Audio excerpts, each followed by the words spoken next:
Later in this video, I'm going to be referencing a particular song as an example of one of my main points. It's one of thousands of songs I could have picked from musical history, but it just so happens that as I was pondering this topic, it's the first song which popped into my head. It's from 1939, the singer is Billie Holiday, and the song is called Strange Fruit. And if you happen to follow the link in the description down below to familiarise yourself with this song, I'd like you to keep in mind the following. I'm not asking you to like this song, as if I could. Whether you like it or not has a lot to do with your particular tastes in music, your cultural background, your age, and a whole bunch of other factors which frankly are a fascinating topic for another video. I'm not even going to ask you to consider whether the chords, the melody, or a likeness of the voice could be reproduced by AI or artificial intelligence, because they could. Instead, I'd like you to consider its, well, humanity. Hi folks, I'm Mike, and I hope you're well. I'd like to thank one of my Facebook followers, Paul Williamson, for asking me this question. How concerned are you with AI encroaching upon the creative process when it comes to music? And that got me thinking, how much of the so-called creative process is really that creative? And do we really need to keep doing those less creative things ourselves? Now, before we get into my slightly convoluted ideas about AI and music creation, I'd like to make it clear that these videos are not really possible without our sponsor DistroKid. And if you do follow the VIP discount link in the description down below, you'll get 7% off an already amazing price to distribute your music around the world. It's very natural for me to be intrigued by AI and its possibilities. Apart from my musical background, I also have a bit of a background in software and technical hardware development. So this makes me a little bit tech curious, and particularly over the last year or so, I've been experimenting with image, audio, and text AI. When I say text AI, I actually mean ChatGPT, which I've mainly used to try to write scripts for these videos, the results of which I've never actually used. In fact, let's reword what I just said using ChatGPT. When I mention text AI, I'm referring to ChatGPT, a tool I've extensively used to try writing scripts for my videos on numerous occasions. However, despite my numerous attempts, I've never actually utilized the results it generated. Let's take a moment to revisit the previous statement and explore what ChatGPT has come up with. Okay, so let's run a little experiment. Let's have ChatGPT reword that passage again, but this time in the style of Shakespeare. Here's the results. Hark! When text AI doth grace my tongue, I speak of ChatGPT, a wondrous creation, which countless times have I employed, I confess, to draft my video scripts, a playwright's elation. Yet, truth be told, ne'er have I employed the fruits of its labour, as if to dispel a moment's thought we shall rewind and witness what ChatGPT did compel.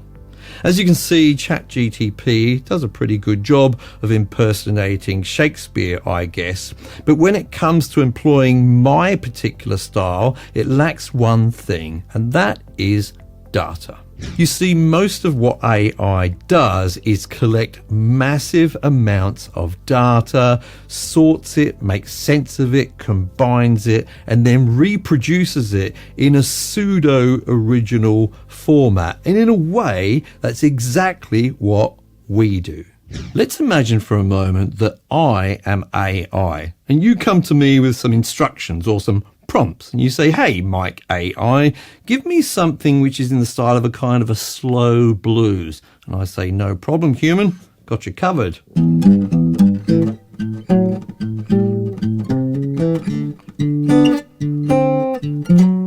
And you say, no, I was actually after more of a kind of a jazz swing kind of a thing. And I say, you mean like this? And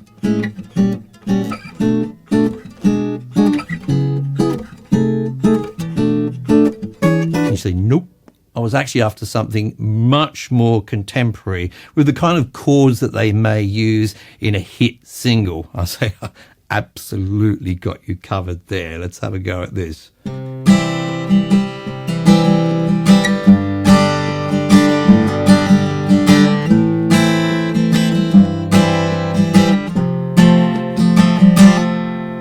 All of which are technically correct, but incredibly forgettable.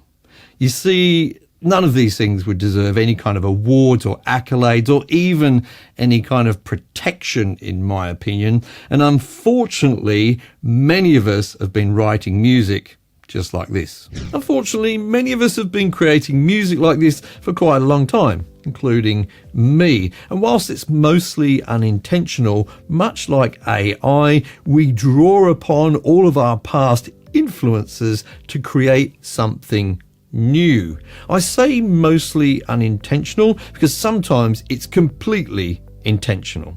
Now, whilst I have no direct knowledge of this, Rick Beato says, and I have no reason to doubt him, that in places like Nashville, there are literally groups of professional songwriters who sit around and attempt to create hit songs by committee. They look at previous hits, they look at the chord structures, the melodic structure, the lyrical style, and they attempt to reproduce that and create something new. And I have to say, given the outcomes, I'm pretty sure this is the case, because so much of what I hear is absolutely bland, and that's the worst thing in music ever. And it also may contribute to the fact that we see so much more music with that 1-5-4-6 chord structure, which I demonstrated earlier on. So my question is, if we continue to create music in this way, don't we deserve to be replaced? In fact, I actually think it may be a good thing that AI can take care of this more mundane creativity that we're often involved in. It will free us up to create more exciting music or something a little bit different, perhaps that AI couldn't come up with. And before you keyboard warriors get busy, of course, I'm aware that we could ask AI to produce something which is even a bit sort of avant-garde or something along those lines. And here's where I'm going to start to contradict myself, because actually I believe that even if the chord progression behind your music is 1-5-4-6, you can still create a great work of art. Think of Let It Be by the Beatles, or No Woman No Cry by Bob Marley, or Adele's Someone Like You, because great music with a human influence is much more than just its chord progressions, its melodies, and its lyrics. Enter Billie Holiday. Strange Fruit is a song recorded by Billie Holiday in 1939. It speaks graphically of the lynching of African Americans, a practice that was still happening at the time of the recording of the song. The lyrics talk of the bodies hanging from the trees as a strange fruit. The chords and melodies are dark and uncomfortable, and Billie Holiday's delivery contains the shared generational pain of the results of hate and prejudice. AI can reproduce the chords, the melody, and even the tones of Billie Holiday's distinct voice, but it can't produce one thing: the humanity. The humanity lives in between the lyrics, in between the melody lines. It exists in one place, in you. It's not in a database. It can't be retrieved as knowledge because it's experience. If you only think of music in kind of superficial ways in terms of its musical theory or its sonic properties, then I think that the product of AI music may actually satisfy you. But if you've been creating music in this way, then I'm afraid I've got some bad news for you. AI has figured you out. It knows your formulas and it's gonna use them. But it's not all bad news. I actually think this is a really good thing for most of us. It's going to give us a good swift kick up the butt, if you will. It's going to force us out of our comfort zone and get us actually creating something a bit more new. And hopefully we will exploit our totally unfair advantage over AI, our humanity. Let me know what you think in the comments down below. And if you do produce and release some music, don't forget to use the sponsor of this video, DistroKid. They make it super easy. You just have to upload your song and its artwork, and DistroKid does all of the rest for you. I'll see you in the next video.